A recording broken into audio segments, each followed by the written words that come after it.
here we go. Favorite song, got a thumbs up. Okay. Let's add some more. All right.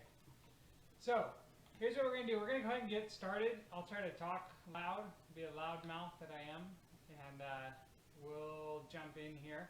So, here's what we're excited to do. We're going to be looking at the Gospel of Mark over the next couple of weeks. It's probably several weeks.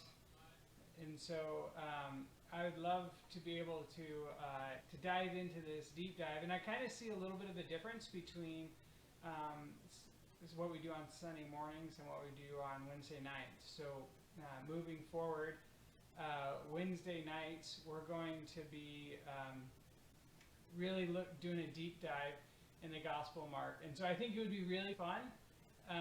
Tonight we're going to do some background information and talk about some of that stuff. And then next week, I don't know if any of you have ever had the opportunity to be able to just sit down and read the Gospel of Mark out loud in one sitting.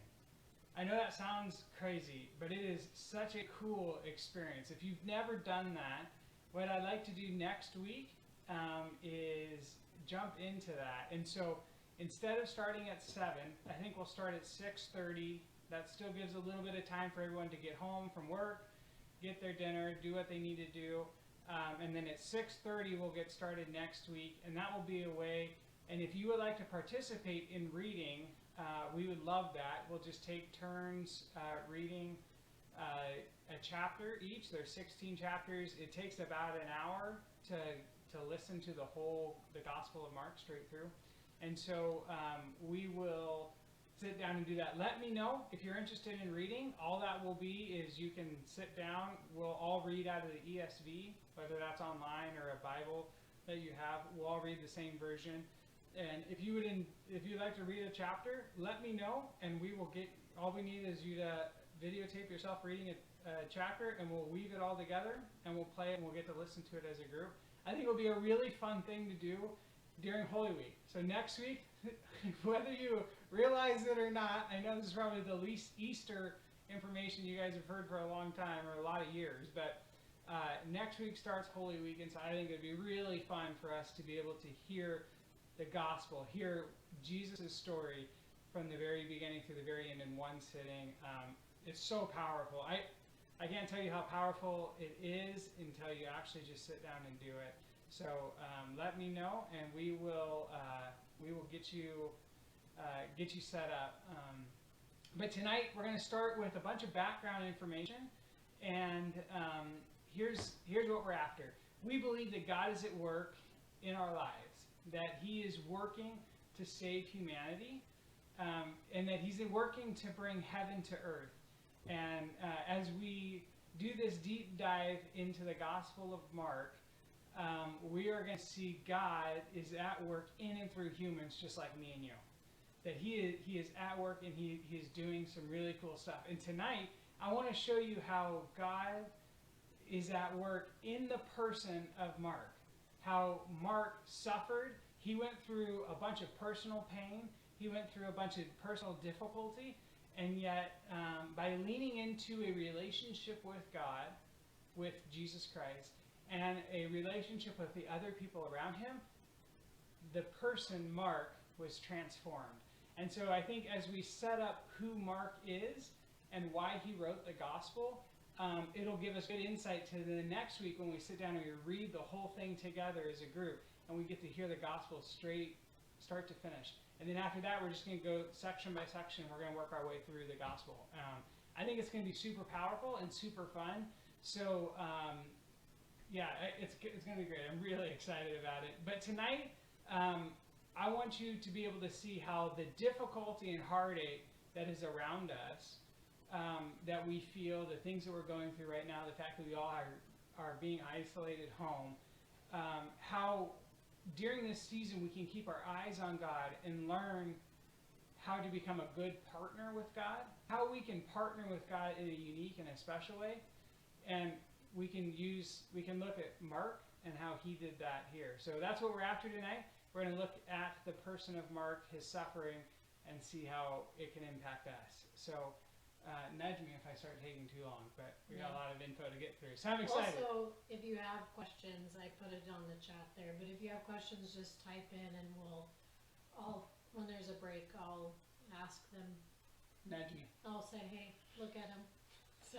All right, so there's 4 things I want to go through tonight. We're going to talk about who is Mark, what was the climate or the culture when he wrote his gospel, how and why did Mark write the book, and last but not least, what are some themes that we will look at. And so we're just going to read about the themes. We're not going to dive into them tonight, but I really want to get into this. This is going to be super fun. So who is Mark, right? The gospel does not say, as you read the Gospel of Mark, it does not proclaim at the very beginning, like Luke and John, they say right away at the beginning, this is Luke writing on behalf of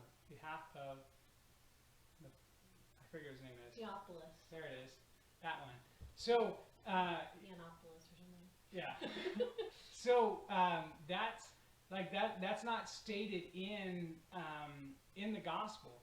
And I think we're going to get to that in a minute, and it will make sense why he doesn't say that. But it does say, I don't know what's going on there. The Gospel of Mark does not specify, but tradition unanimously says that it was Mark who wrote the gospel.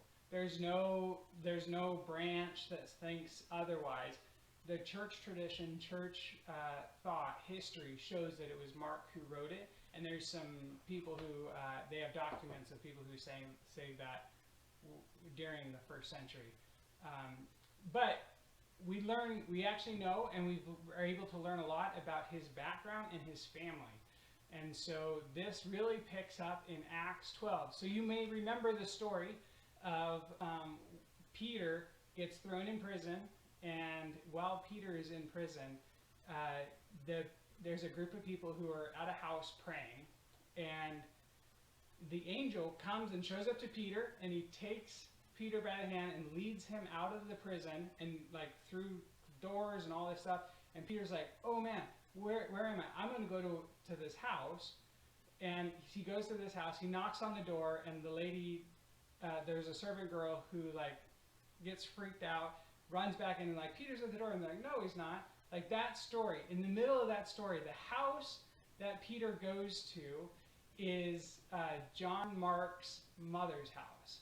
And so right away we find out that John Mark, that he has 2 names.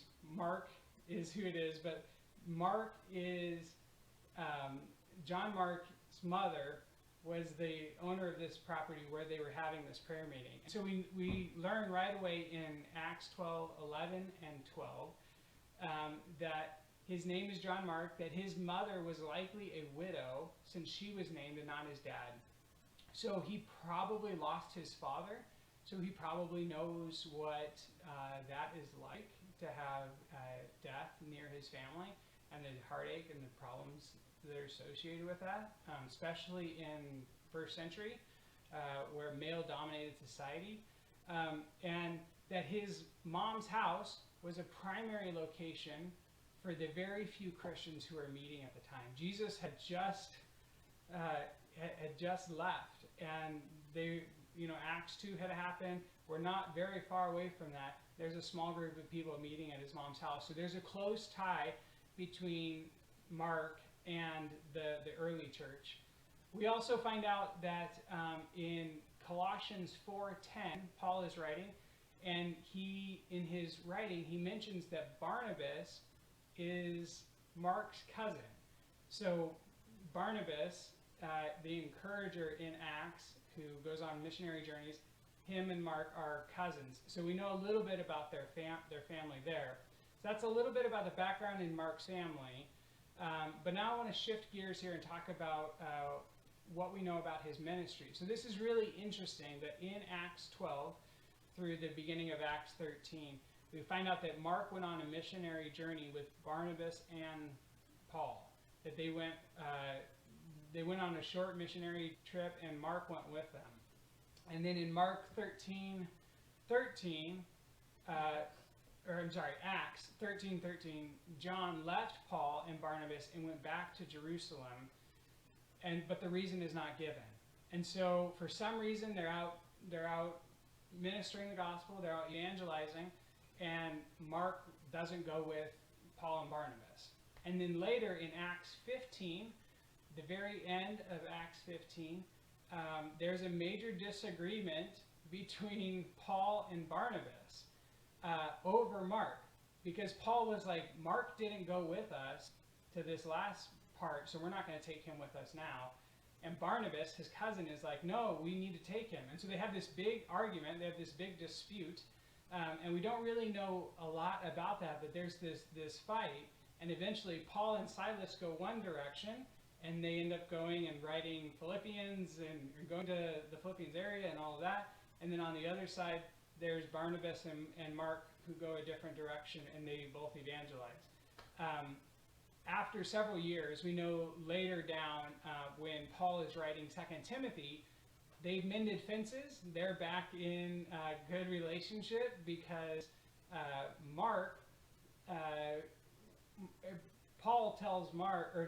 Paul's speaking in 2 Timothy, and he says to bring Mark back to him, for he's very useful for my ministry. And so that's in 2 Timothy 4. And so we see that eventually whatever this dispute was gets worked out, and they are able to be on the same page. And lastly, what we know about Mark's ministry is that in 1 Peter, the end of 1 Peter, Mark is traveling with Peter, and that they travel together. And so there's a connection between Mark and Peter. So to sum all that up, I know that's a whole bunch of data, and you're thinking, okay, whatever. So to sum that up is that we know that his name is John Mark. We know that we believe that his father died because his mother is listed. He's very integral in the birth of the church. He is not an eyewitness. He wasn't a disciple like John or Matthew. He wasn't one of those. And he worked alongside Peter and Barnabas and Paul. So he traveled in some good company for all of history of being able to be in there. And so that's really critical part of him. And that there's a dispute, but they end up working it out, and he continues in ministry. And so I say all this because I want to say, why does this matter? What's the point of all this information that I'm giving you, right? Is that there's a lot of pain in Mark's life. Mark suffered a lot. I mean, his father died, and the tragedy that would go with that. He got into a fight with one of the biggest leaders in the church. Paul was one of the biggest leaders in the church of all time, right? Like, he wrote a whole bunch of the New Testament, and there was some major dispute, and his cousin had to come and defend him. That there's these personal clashes that happen, whether it's in ministry or in your work environment or wherever it is, that happen to all people. All of us struggle with this. And he eventually was able to reconcile with Paul, and we don't know much about that, but we know that does happen. And that he was a servant of the gospel. He helped Peter proclaim the good news. And many believe that it's Peter's teachings that the Gospel of Mark is written about, but that teaching is so powerful, and it's something that his servanthood, his ability to just serve alongside Peter and to work on proclaiming the gospel wherever he went is such a cool thing for just a regular person like you and I. There's not any special thing with Mark, but yet he did some really cool things. So let's see if there's any questions about that, if anyone's got anything.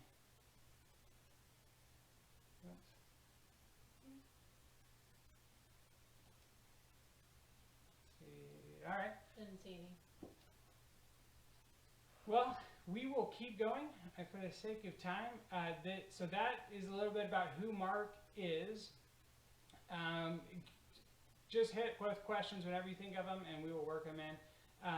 So what's the climate or the culture of when the Gospel of Mark is written? So it's written between 50 and 65. So right after Christ lived to about 30 AD, and it was written somewhere between 50 and 65. We're not exactly sure when that was, but we do know that it's the first gospel that was written. Let's see, Dan jumped in. Man, that's awesome. I didn't know it's a disciple. I knew it was Mark. Yep. Yeah, it's really cool to see what how the gospels are really written and what they look like. So it was in 50 to 65 that it was written, about 20 years ish after the death of Jesus and resurrection, which we will celebrate next week. Then where did I leave off? Oh, so it's the first gospel that's written, and there's evidence that Matthew and Luke used what Mark wrote as a template for the gospels that they wrote.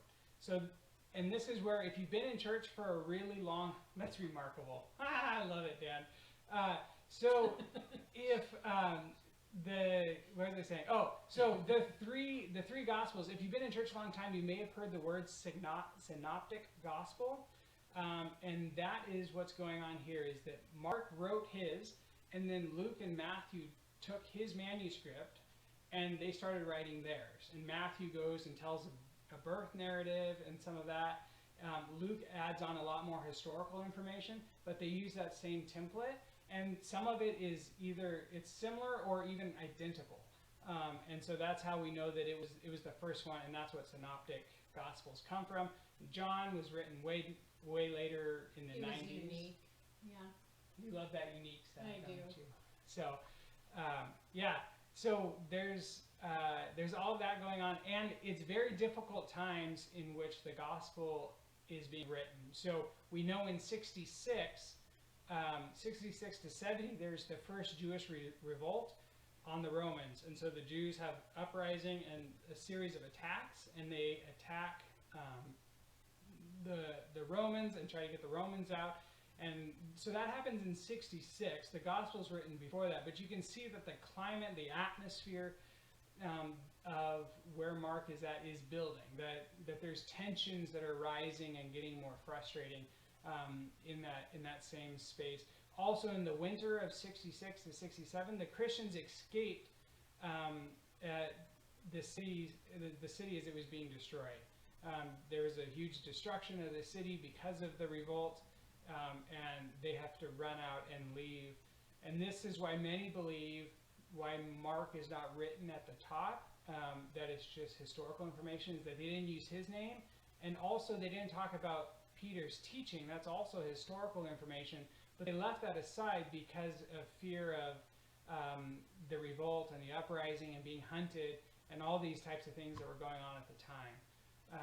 And so is written in the 50 to 65, somewhere in there. Not exactly sure. And the culture was very troubled. And so why does this matter? Throughout history, the gospel has grown in the most difficult times of suffering. That has always been the case. Whether you look at the first century and the persecution and the frustrations that were going on in the culture that they were in, or you look at China during the Iron Curtain and how the church exploded during that period of time, or if now you look at the fact that we can't meet, I think this is a really cool opportunity for us during this pandemic to see that God is at work in new and unique ways. And it's not something for us to be afraid of or to be concerned that the church is going to die because we can't meet face to face. During suffering, during times of hardship, the gospel grows. And that is a historical thing that we're going to say, you know what? God has always done this. God's going to continue to deliver, and we're going to lean into this. And that's part of, I think, what I want to take away from this lesson tonight, is that as we lean into relationship with God and we lean into relationship with others, we can be transformed, and we can have a story and be useful for the gospel like Mark was. This isn't just saying that things will get better, like, hey, it's difficult, so things will get better, we'll just focus on this other thing. But it's learning how to walk through the difficulties of life. Like, you think about Mark and the frustrations and the things that happened with them, having to part ways with Paul. That must have been a very difficult time for him, but it's a continual walk of seeking what God has for us, seeking what God does, and keep using God will continue to use us, even though our humanity, we make mistakes and there's fallouts that happen. God will continue to use us. And so, yes, onward. Here we go. How and why did he write the book? How did he write the book? Well, it's little clips of Jesus' life. So it's a biography, but it's not like a biography today, where if you read a biography today of a president or something, like Abraham Lincoln, they really try to get into the mind of the person and tell you why the person decided the things, the policies, or the things that they did. That's a very common way of writing a biography today. During the first century, that was not how they would have viewed it. So we need to make sure that we look at the biography as what it is, that it's written from a narrative perspective, where the narrator is not a character in the story, but the narrator is telling you the events and the actions that happened. They're not trying to give you why they think that the person landed there. Sun's setting on my face. Is that too dark? Okay. Whatever. Anyways, we'll keep moving. They don't pay you for your looks. Onward. We are. Where was I? Oh yeah. So there's the narrative. It's done in a narrative perspective or narrator, but the narrator has an omniscient point of view, and so what that means is, in the Gospel of Mark, as we read it next week, you'll see that the events about Jesus' temptation are listed there from the narrator perspective, that you kind of are, the curtains pulled back, if you will, and you can see the events going on, but they're not going to tell you why the event happened. They're not going to tell you all the time what's going on in the mind of the person who's experiencing that. But the idea of Scripture, and this goes all the way back to the Old Testament and the Jews, the way that they viewed it is they would tell you something and they would expect you to then spend time ruminating and sitting and thinking about that and allowing that story to penetrate your heart. And so that's part of what's going on here with this biography. And so why did he write it? Well, it explains in Mark 1:1 that it's to show the gospel. It's to show the gospel to us, and that there's two real elements.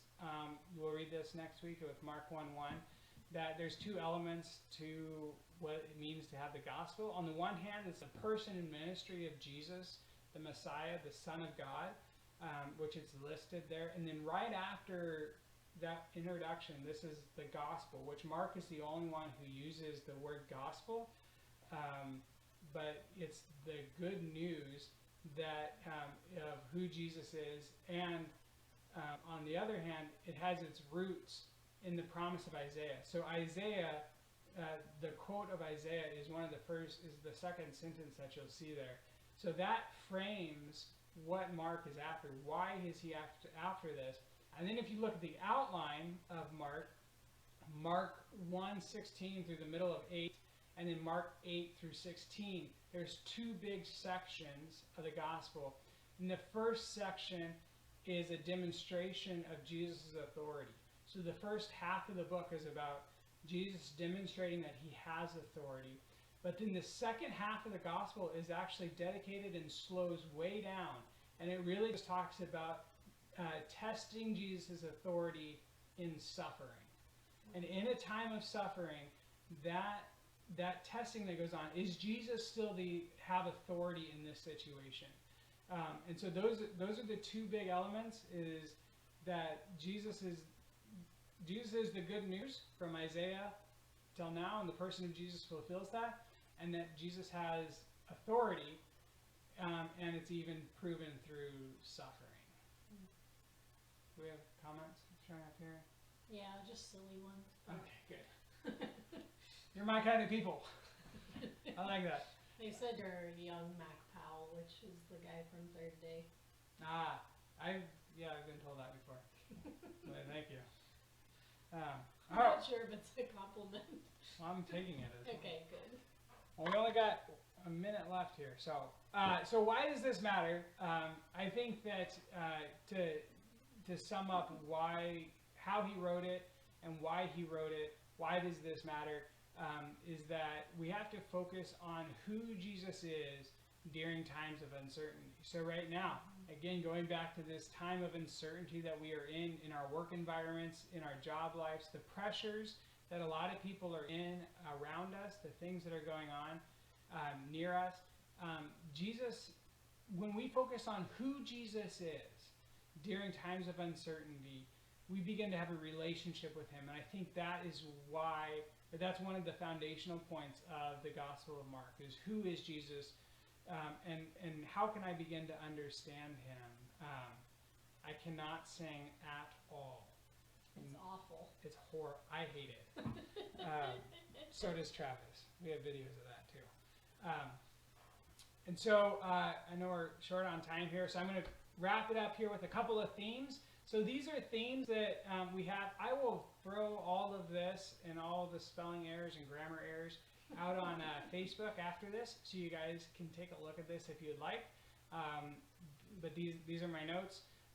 But the themes that we're going to look at over the next few weeks, and we will be unpacking these as we go. The purpose of the book is to present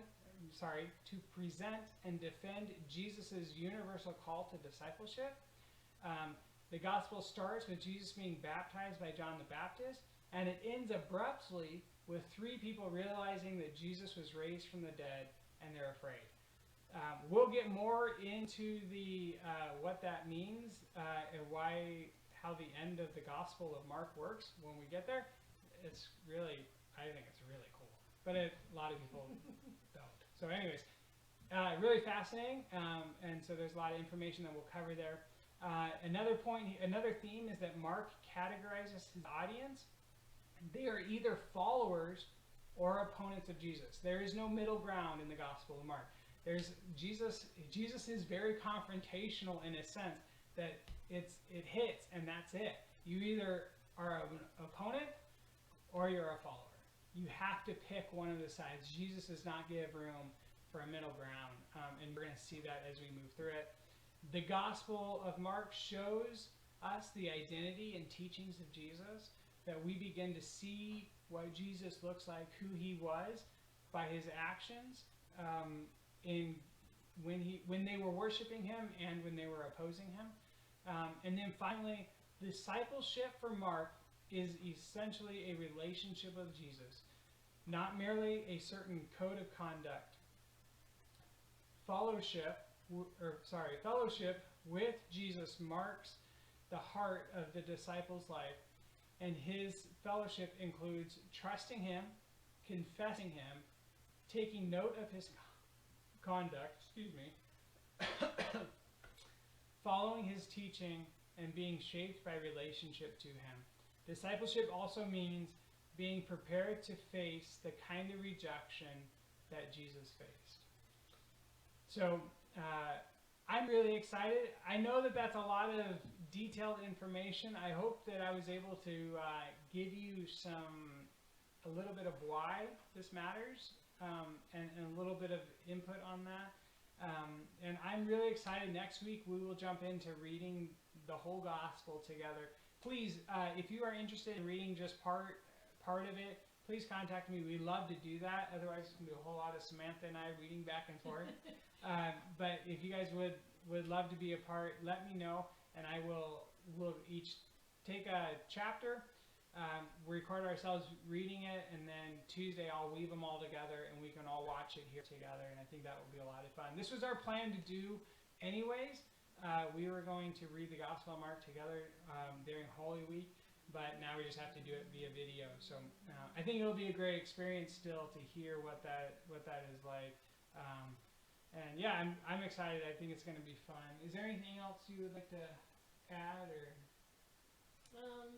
highlight? Just we appreciate your guys' flexibility to do this online. We know that it's not ideal, and it's not ideal for us either, but we're leaning into what we need to do to keep our community safe, as well as continue to be disciples.